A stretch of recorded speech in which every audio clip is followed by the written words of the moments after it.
Tuweze kusafirisha mazao yetu kutoka mashambani kuyaleta sokoni, lazima miundombinu ya barabara iwe rafiki.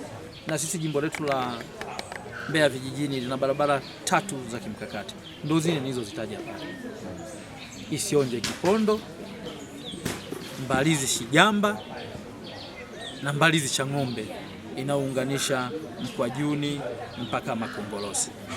Hizi ni barabara ambazo sisi tukiweza zikatengenezwa kwa kiwango cha lami zinaenda kufungua uchumi wa jimbo letu la Mbeya vijijini. Na ndio maana na mimi kama mbunge ndio mambo ninayoyazungumzia. Hata bungeni ninaposimama kutetea naanza na mambo kama haya.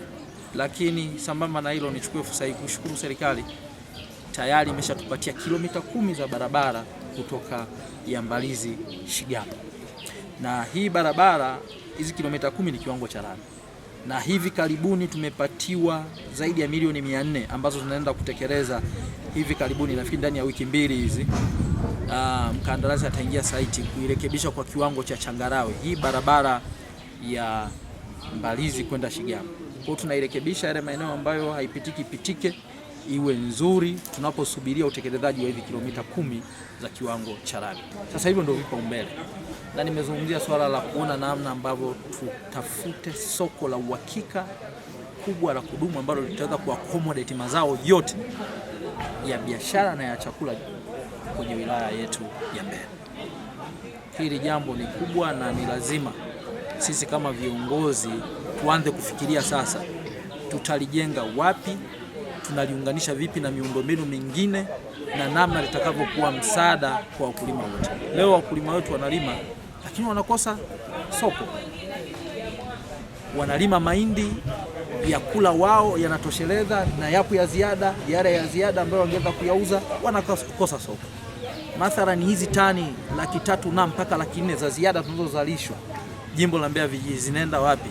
Inakuwa changamoto. Mwisho wa siku utakutana na wananchi wanalalamika, mazao yameharibika, tulima viazi vimeharibika sababu ya changamoto za soko. Sisi kama viongozi lazima tuanze kuangalia namna kutatua changamoto kama hiyo.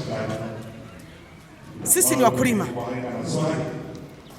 katika jimbo hili la Mbeya vijijini. Sisi ni wakulima, tunalima kila aina ya zao.